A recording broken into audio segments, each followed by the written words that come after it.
اس کی وجہ ہمیں بنا دیا گیا. میں سمجھتی ہوں یہ بہت ہو چکا.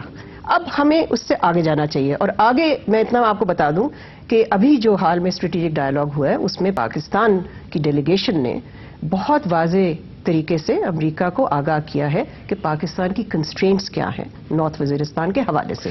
مشاہد یہ بتائیں، جب یہ امریکہ کی ساری بات ہے، ڈائیلاگز ہوتے ہیں، ابھی اور بھی ہوں گے، آپ کے خیال میں کس طرح، how do we bring the Americans, کیا ہم ان کو فورس کر سکتے ہیں to play an active role on Kashmir vis a vis India کی انوالومنٹ افغانستان، اس کی ریپریکیشنز اور بلوچستان، ہر چیز لنکڈ ہے شیطان کی آنت کی طرح، کہیں سے کھینچیں تو یہاں میں نے تو ایک سیمینار میں پچھلے دنوں واشنگٹن میں گیا تھا تو میں نے کہا تھا کہ there is a linkage between Kabul, Kashmir and Quetta. ایک پراکسی وار چل رہی ہے، امریکہ اس میں شامل ہے، ان کو معلوم ہے. اس وقت دوسری جنگ عظیم کے بعد مالک صاحب پہلی مرتبہ امریکہ کا اثر رسوخ ہے کابل میں، اسلام آباد میں، دلی میں. بلکہ دلی تھوڑا سا ہم سے زیادہ پرو امریکن ہے آج کل ڈاکٹر منموہن سنگھ کی قیادت میں. وہ نیا لو افیئر ہے نا ان کا، تو ابھی وہ ڈسکور کر رہے ہیں. تو اس حوالے سے میں سمجھتا ہوں کہ جو امپورٹنٹ بات ہے 80% ان کے ڈرون سٹرائکس کہاں ہوئے ہیں؟ نارتھ وزیرستان. یہ انہوں نے بالکل ڈاکٹر صاحب نے ٹھیک کہا، یہ بہانہ ہے، یہ ایک اسکیپ گوٹنگ کرتے ہیں. عراق کا فیلئر وہ کہتے ہیں ایران کی وجہ سے ہے، افغانستان کی ناکامی وہ کہتے ہیں یہ پاکستان کی وجہ سے ہے، اور اگر لبنان میں مسئلہ ہوتا ہے وہ کہتے ہیں سیریا کی وجہ سے.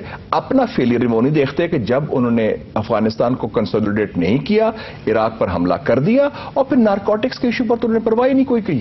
تو اب یہ اینڈ گیم کی طرف ہے. اب ہم تیاری کریں کہ اب آئندہ کیا ہونا ہے، اس میں ہمارا کلیدی کردار ہے، اور امریکہ پر باور کرایا جائے ریویو سے پہلے. بلکہ اسٹریٹجک ڈائیلاگ میں پتہ نہیں کیا ہوا کہ نہیں، یہ ریویو سے پہلے ہم ان کو بتا دیں. اسی لیے آپ سے سوال پوچھنے لگا تھا کہ جب یہ اسٹریٹجک ڈائیلاگ ہوتا ہے اس کا بیسکلی ایجنڈا امریکن طے کرتے ہیں. نہیں، یہ صحیح نہیں. یہ دونوں طرف سے. جی ڈائیلاگ تو ایک طرف سے دیکھیں نا، ڈائیلاگ دونوں کے درمیان ہوتا ہے. وہ ڈائیلاگ تو برابری کے درمیان میں ہوتا ہے نا. اب ایک امریکہ ایک ہاتھ ایسے رکھ کے بیٹھا ہوا ہے کہ اس میں ایسے ڈال رہا ہے، تو برابری کہاں سے؟ نہیں، دونوں کی ترجیحات کی عکاسی ہوتی ہے. اب یہ اور بات ہے کہ ڈائیلاگ کے دوران کون زیادہ پرزور قسم اختلاف ہے کہ یہ ڈائیلاگ کو انہوں نے بہت اوپن انڈیڈ کر دیا. دیکھیں ہمارے کئی مسائل ہیں، اگر ہم نے ڈیم نہیں بنائے یا بجلی نہیں پیدا کی، وہ ہماری اپنی نالائکی. میں ایگری کرتی ہوں. امریکہ کو کیوں ڈالیں؟ اگر خواتین کو حقوق نہیں ملے تو امریکہ پر ڈال رہے ہیں. اب ہر کام جو مسئلہ ہے، پیسے جو سے مانگ رہے ہیں ہر چیز کے لیے. وہ جی پیسہ نہیں ہے، ہم پیسے مانگتے ہیں، پیسہ چین کے پاس ہے، ان کے پاس کوئی پیسہ نہیں رہا. امریکہ کنگال ہو گیا، اب زوال آ رہا ہے. اچھا، اگر we are coming down to the final phase, اگر آپ آج انفارچونیٹلی دونوں ہی، آپ وہ صحافی ہیں، آپ اپوزیشن صحافی ہیں آج کل، بالکل سیاست کو کیا کرے پاکستان کو؟ کیا اس وقت کرنا چاہیے بہت اسٹریٹجکلی؟ اور ڈائیلاگ چھوڑ دیں، خالی اسٹریٹجک اگر ہم بات کریں اس وقت پاکستان کو، اور میں کہوں 4 چیزیں کیا کرنی چاہیے امریکہ کے ساتھ ویز ابھی افغانستان، واٹ وڈ یو سے اینڈ واٹ وڈ یو سے؟ میرا خیال ہے نمبر 1 کہ جی افغانستان کے مسئلے کے لیے آپ جو افغانستان کے ہمسائے ہیں 6 Pakistan, Iran, China, Turkmenistan, Uzbekistan, Tajikistan, ان کو پلس رشیا اور امریکہ کو شامل کریں. ان کے ساتھ ایک فوری طور پر کوآرڈینیشن کریں اور اس میں فیصلہ کر لیں امریکہ کہ اب جنگ ہم ہار گیا ہے، اور واضح طور پر پوسچر ہو. اس میں یہ نہیں آئے بائیں شائیں نہیں کہ فوج ایک سوچ رہی ہے، امریکن اسٹیبلشمنٹ کچھ اور سوچ رہی ہے، اور وہ لائن اختیار کریں. نمبر 1 ڈپلومیسی، اور اس میں پاکستان کا کلیدی کردار. دوسرا یہ ہے کہ اس خطے میں امن اور سلامتی کو اب تقسیم نہیں کر سکتے کہ کابل میں امن ہو جائے اور کشمیر میں امن نہ ہو.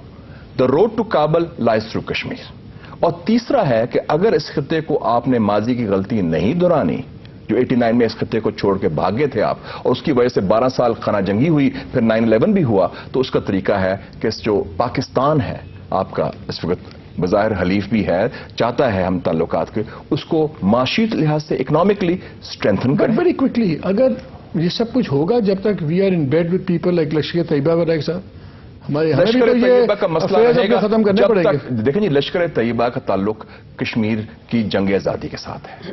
اب تو وہ ایک جب کشمیر میں ارندھتی رائے بھی کہہ رہی ہے، مجاہدین جب فارغ ہوئے وہاں سے 10 چیزوں میں گھس گئے. ارندھتی رائے نے بھی، اور ہندوستان کے جو پچھلے ہفتے سیمینار ہے انہوں نے کہا کشمیر کو آزادی دیں، جس میں ماؤسٹ بھی شامل تھے. تو اس نے گھر کا جو حال کیا رائے کا وہ بھی آپ کے سامنے. لیکن بات یہ ہے کہ سب تسلیم کرتے ہیں کہ کشمیر کا حل کرنا پڑے گا، ہمیں اس کو زور دینا پڑے گا. امریکہ کے پاس ایک موقع ہے، ورنہ پھر یہ خطہ ماضی کے سے بھی برے حالات میں رہ جائے. Doctor Millia, what do you think؟ دیکھیے، میں اس کا آپ کے سوال کا جواب ذرا مختلف طریقے سے دوں گی، اس لیے کہ میں ایگری کرتی ہوں جو مشاہد صاحب نے کہا. پہلے تو میں سمجھتی ہوں کہ آپ کہہ رہے ہیں امریکہ کے ساتھ ہمیں کیا کرنا چاہیے. پہلے تو ہمیں یہ دیکھنا چاہیے کہ اوور آل ہماری فارن پالیسی میں ہمیں کیا کرنا چاہیے. یو ایس سینٹرک اپروچ کو ہمیں میرا خیال ہے چھوڑ دینا چاہیے. ہر چیز کے لیے وہاں نگاہیں لگائے ہوئے ہیں جو میں سمجھتی ہوں یہ ٹھیک بات نہیں ہے. اور اس سے ریپلیس کس سے کریں؟ ریجنل اپروچ نہیں. دیکھیے نمبر 2 آتی ہوں میں. پہلے تو یو ایس سینٹرک ہونے کی ضرورت نہیں ہے. نمبر 2، اس وقت دنیا تبدیل ہو چکی ہے اور اب وہ یونیپولر مومنٹ جس کو کہتے تھے وہ تو اس کو گزرے ہوئے پتہ نہیں کوئی 10 سال ہو گئے ہیں. تو ہمیں چاہیے کہ ہمیں ملٹیپل آپشنز بنانے چاہیے اپنے فارن پالیسی میں. چین کے ساتھ اپنے تعلقات کو مزید اسٹرینتھن کرنا چاہیے جو کہ بہت اچھے ہیں مگر مزید ان کو چھوٹا سا انٹرنیٹ کا قصہ بتا دوں. جی ابھی ایک سیمینار ہوا اسلام آباد میں بڑا امپورٹنٹ جس میں رشیا کو پہلی باری رشیا افغانستان پاکستان بھیجا ہوا. پاکستان کے جو رشیا میں سفیر ہیں انہوں نے فون کیا پاکستان کے سفیر کو جو افغانستان میں ہیں اور 2 مہمان وہاں سے آ رہے تھے ان کو کہا ان کو مت بھیجو. ابھی وقت نہیں آیا کہ ہم روس کے ساتھ ذرا پازیٹیو اس لیول پہ بات کریں. دیکھیں ہمارے تو سفیر کو فون کر کے بندے رکوا رہے ہیں. آپ کہہ رہے ہیں ملٹی پولر اپروچ بنائیں. نہیں پھر میں کہتی ہوں اسلامی دنیا کے جو اہم ممالک ہیں ان کے ساتھ ہمیں وہ والے ریلیشن شپس بنانے چاہیے جو ایک زمانے میں ہمارے ہوتے تھے. ٹریڈیشنل ریلیشن شپس ہمارے بہت مضبوط تھے. میں سمجھتی ہوں پچھلے 10-15 سال میں وہ کمزور ہوئے ہیں. We have to strengthen those. تیسری چیز میں سمجھتی ہوں جو ہمیں کرنی چاہیے وہ یہ کہ امریکہ کے ساتھ میں سمجھتی ہوں کہ 3 پالیسی ایریاز جو کہ حاوی ہوں گے ہمارے تعلقات میں یہ کلیئرلی ہمیں بتا دینا چاہیے انہیں کہ یہ حاوی ہوں گے. فرسٹ، اور وہاں ہمارے انٹرسٹ ہیں انوالوڈ. پہلے تو افغان اینڈ گیم کیسے پلے آؤٹ کرے گی کہ ہم کس حد تک اپنے انٹرسٹ الائن کریں گے اور ٹرسٹ کے ساتھ چلیں گے یا ٹرسٹ کے بغیر چلیں گے. نمبر 2، امریکہ کی ہماری جو ٹرائنگولر ریلیشن شپ ہے، چاہے امریکہ جتنا مرضی کہے کہ ہم نے ڈی ہائفنیٹ کر دیا ہے اپنے تعلقات انڈیا اور پاکستان سے، یہ ایک ٹرائنگولر ریلیشن شپ ہے اور رہے گا جب تک ہندوستان اور پاکستان کے تعلقات معمول پہ نہیں آئیں گے، جب تک کشمیر کا ایک حل نہیں ہوگا. تیسرا ایریا جو کہ حاوی ہوگا ہمارے تعلقات پہ وہ ہے امریکہ کی پالیسیز اسلامی دنیا کی طرف. جب تک وہ پالیسیز جو ہیں وہ اب اس وقت جو آپ کو پتہ ہی ہے کیا ہے، تو میں یہی سمجھتی ہوں کہ پاکستان کو ایک وائڈ کانٹیکسٹ میں اپنے امریکہ کے تعلقات کو ڈالنا چاہیے، نہ کہ اپنے باقی تعلقات کو امریکہ کے تعلقات کا فنکشن بنانا چاہیے. Doctor Maliha thank you very much. Shah صاحب بہت شکریہ. ناظرین بالکل سمنگ اپ کا ٹائم نہیں ہے. ویسے بھی 3 editors turn politicians turn ambassadors بیٹھے ہوں تو ویسے ہی بندے کو ایسی کوئی کوشش بھی نہیں کرنی چاہیے.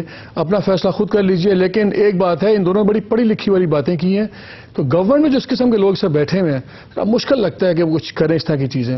کریں نہ کریں کہنے میں کیا حرج ہے.